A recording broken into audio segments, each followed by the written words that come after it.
the golden smile that introduced me to the days of wine and roses and you.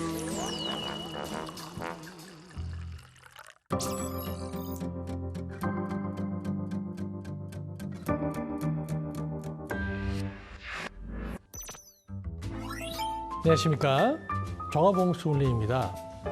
오늘은 7강으로 벌써 제목부터 매력적인데요, 음식과 와인의 행복한 마리아주라는 주제로 찾아왔습니다. 마리아주라는 표현은 프랑스어로 결혼 혹은 의역하면 궁합이란 뜻인데요, 음식과 와인이 만났을 때 행복해지려면 서로가 서로를 잘 알고 맞춰야겠죠. 그럼 이제 구체적으로 음식과 와인의 행복한 마리아주에 대해서 이야기를 나누어 보도록 하겠습니다.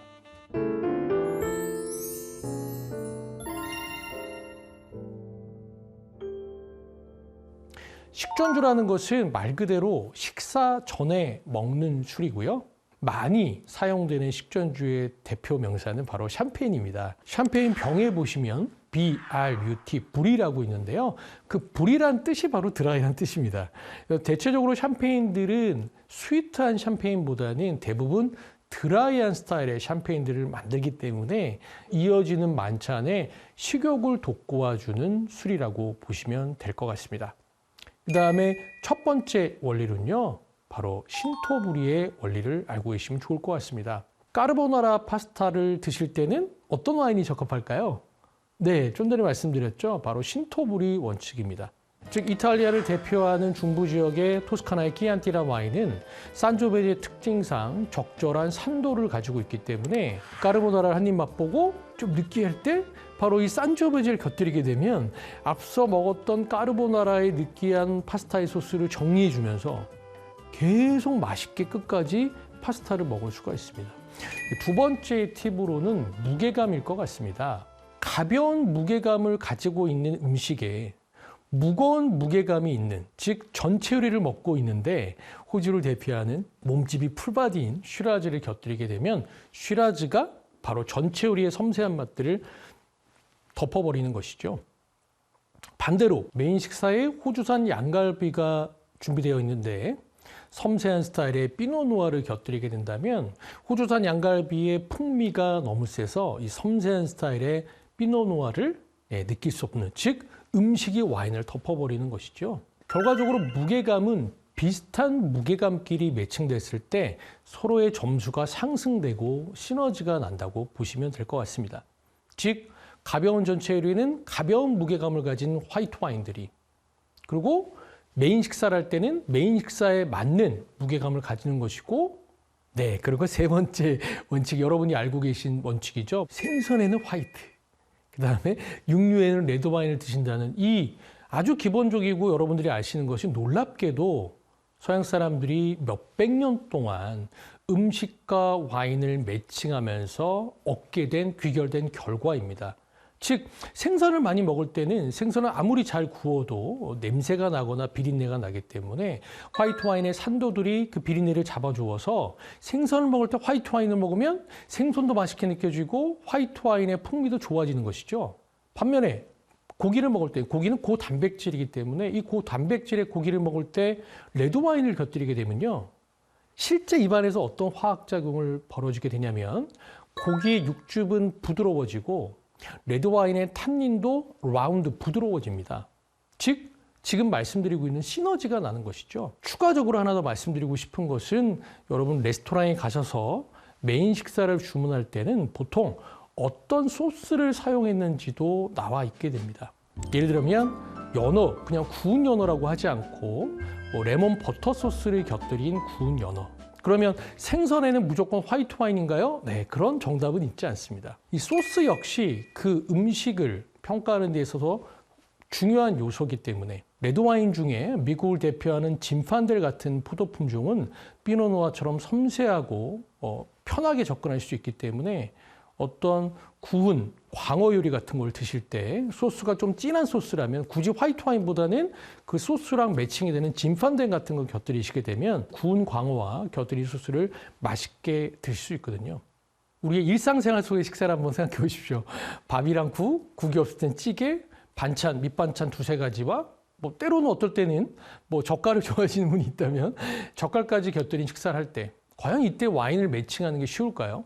왜냐하면 우리의 한상 차림은 하얀 쌀밥에 단맛, 신맛, 짠맛들이 어우러지는 상차림이기 때문에 서양의 음식처럼 특정한 한 맛에 매칭하기는 어렵거든요. 그러면 한식과 와인은 매칭이 불가능한가요? 그렇진 않습니다.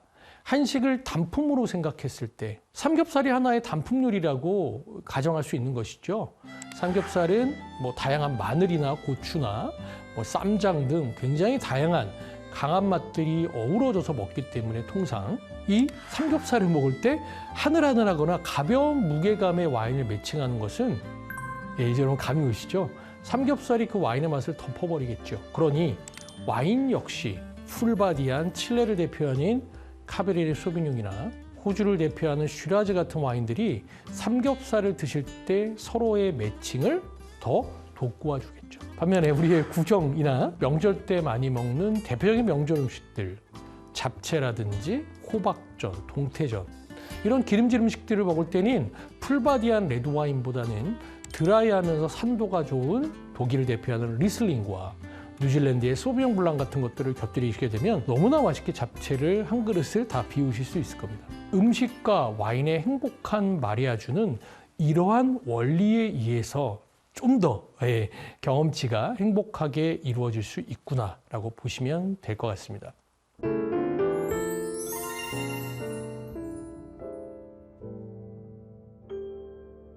(2010년도에) 100만 권이 팔리면서 CEO들 필독서로 있었던 만화가 있습니다. 와인을 주제로 한 만화인데요. 바로 만화의 제목이 신의 물방울입니다. 간작게 시집가란 주인공이 와인의 상태가 별로 안 좋으면 그 친구가 갑자기 디켄터를 들고요.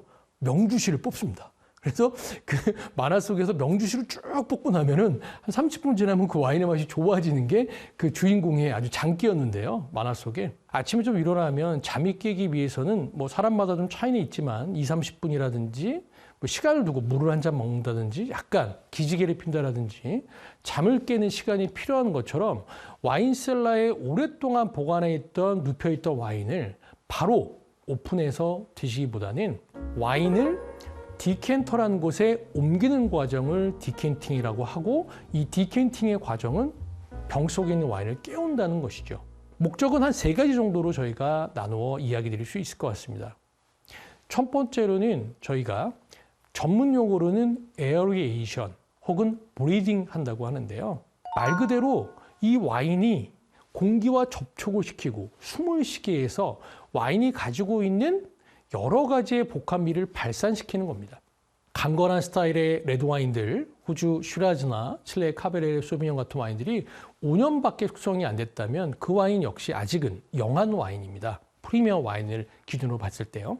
그래서 그런 와인들을 레스토랑에서 주문하시게 되면 오픈하고 30분 이내에 고객의 와인잔에 서비스해야 되기 때문에 이 비싼 프리미엄 와인을 최적의 상태로 만들기 위해서는 테이블에 가서 디켄팅을 해드리게 되는 것이죠.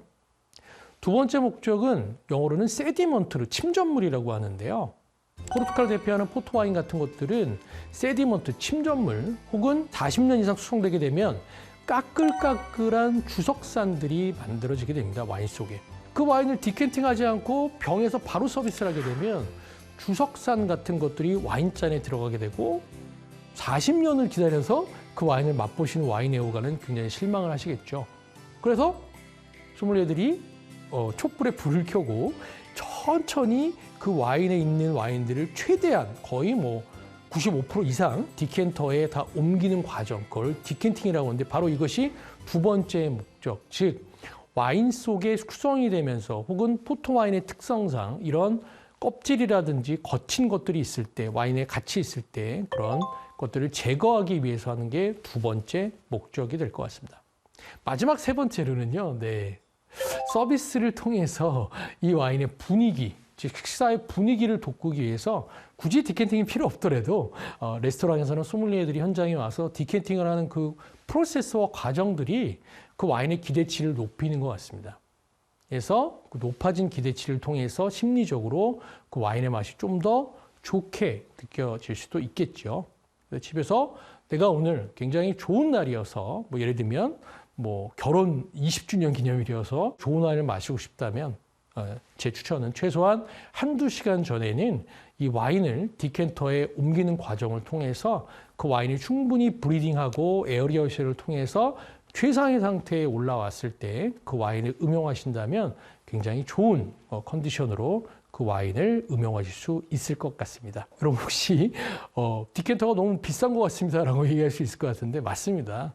그래서 굳이 여러분 집에서 디캔터가 준비되지 않았다면 여러분들이 물병으로 쓰시고 있는 투명한 물병 같은 거 역시 하나의 디캔터로 여러분 사용할 수가 있습니다. 두 번째로는 바로 글라스입니다. 글라스는 첫 번째로 얇으면 얇을수록 좋은 글라스입니다. 그러다 보니까 높은 기술력을 필요로 하고요. 와인의 글라스의 모양이 다양한데요. 일단 화이트 와인 잔은 레드 와인 잔에 비해서 작습니다. 이유는 화이트 와인은 일반적으로 레스토랑에 가시게 되면 와인 쿨러라고 하는 와인 바스켓에 얼음과 함께 화이트 와인이 칠링돼서 나오는데요. 즉 온도가 조금은 낮게 15도 미만으로 맞춰야 되기 때문에 글라스 역시 여러 번 첨잔을 받기 때문에 글라스가 좀 작죠. 대표적인 두 가지의 와인 스타일, 전 세계 와인의 기준이 보르도이기 때문에 일반적으로 널리 사용되는 와인 글라스의 모양이 보르도 스타일이고요. 부르고뉴를 대표하는 피노노는 섬세한 품종이기 때문에 와인의 향들을 와인잔에 가득 담기 위해서 튤립 모양의 볼이 넓은 잔이 부르고뉴 스타일의 잔입니다. 그래서 꼭 한 가지 스타일의 와인잔을 사린다면 당연히 보르도가 전 세계 와인의 기준이기 때문에 보르도 스타일의 와인잔 하나를 여러분들이 구비해 주시면 좋을 것 같습니다.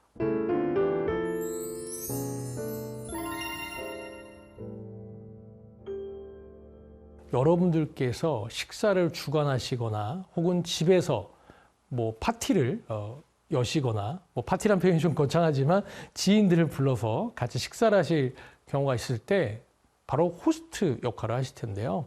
오늘 강의의 마지막 팁은 당신은 멋진 호스트였습니다라는 표현을 듣기 위해서는 어떻게 준비해야 될까에 대한 이야기를 하면서 7강의 이야기를 마무리하고자 합니다. 첫 번째로는 모임의 성격을 고려해서 와인을 선정하셔야 됩니다. 오늘이 내가 가족들끼리 편하게 모이는 자리인 것인지 아니면 아주 중요한 비즈니스적인 디너에 있어서 내가 호스트를 맡게 되는 것인지 당연히 그 성격에 맞는 식사의 예산과 그 예산에 맞는 와인 선정이 진행이 돼야겠죠. 또 두 번째로는 동석한 사람의 와인 수준을 좀 고려하셔야 됩니다. 즉 오늘 동석한 사람들이 와인의 초보자라면 초보자들이 접근하기 쉬운 스파클링 와인이라든지 조금 스위트한 경향이 나는 모스카토라든지 아니면 보졸레 지역의 가메 같은 탄닌이 높지 않은 와인들을 선정하시겠죠. 반면에 와인 애호가라면 그 와인 애호가들이 좋아하는 스타일을 알아보고 또 좋아하는 지역을 알아봐서 그 와인의 지역과 스타일을 고려해서 와인을 선정하셔야겠죠. 멋진 호스트가 되기 위한 세 번째 팁은 예산에 맞는 수준에서 와인을 주문해야 된다는 것입니다. 식사 가격을 여러분이 가정하셨을 때 보통 와인의 가격은 한 50% 정도를 넘지 않는 선에서 예산을 가지시면 좋을 것 같습니다. 4명이 식사한다? 그러면 4명의 식사 가격이 토탈 가격이 나오실 것이고 와인 한 병을 선정할 때는 그 4명의 식사 가격의 50%가 넘지 않는 선에서 선택하시게 되면 좋지 않을까. 물론 상황에 따라서 높아지거나 낮아질 수는 있을 것 같습니다. 그다음에 네 번째로는 바로 호스트가 몇몇 지인들을 한 10명 정도 초대하게 되면 도착하는 시간들이 조금씩 다 다를 수 있거든요. 도착해서 약간 좀 어색할 때 바로 전체 식전주, 에페리티프라고 표현했죠. 그런 식전주들을 권하면서 웰컴, 이렇게 환영하는 마음들을 전하게 되면 동석한 사람들의 분위기들이 굉장히 마음을 열게 되고 좋게 되거든요. 그래서 네 번째로는 식전주를 준비하라는 팁을 좀 드렸습니다. 다섯 번째, 비즈니스 디너 자리에 여러분들께서 만약에 호스트가 되신다면 여러분 이런 우를 범하시면 안 됩니다. 상대방이 이탈리아에서 왔건 유럽에서 왔건 간에 오늘의 식사를 주관하고 식사를 결제하시는 분은 호스트가 되기 때문에 와인을 주문한 다음에 와인 테이스팅은 누가 합니까? 네, 호스트가 하시는 겁니다. 그래서 테이스팅은 호스트인 내가, 즉 식사를 주관하고 와인을 주문한 사람이 호스트가 된다. 유럽 사람들이 와인을 많이 하니까 저쪽에 테이스팅을 시키는 것은 신뢰가 될 것 같습니다.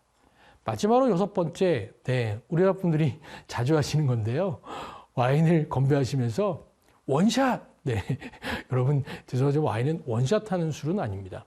그래서 의미를 부여해서 건배를 제의하시는 것이죠. 예를 들면 식사 초반에는 오늘 이렇게 프랑스에서 바이어들께서 직접 한국에 오셔서 이런 만찬을 함께하게 되어 너무 좋은 시간이고 영광이다. 오늘 식사가 좋은 만찬이 됐으면 좋겠다라는 건배사를 제하면서 건배를 하시게 되면 그 식사의 의미가 훨씬 더 배가 되는 것입니다. 자, 이렇게 호스트라는 것이 이런 몇 가지의 팁을 알고 계셨을 때 아마 식사가 끝났을 때 그 참석했던 모든 분들께서 당신은 멋진 호스트였다고 이야기해 주실 수 있을 것 같습니다. 자, 이어지는 8강에서는 와인 애호가로서 알고 계셔야 되는 와인 업계의 다양한 이야기들을 제가 포트폴리오로 준비해서 전달해 드리도록 하겠습니다. 감사합니다.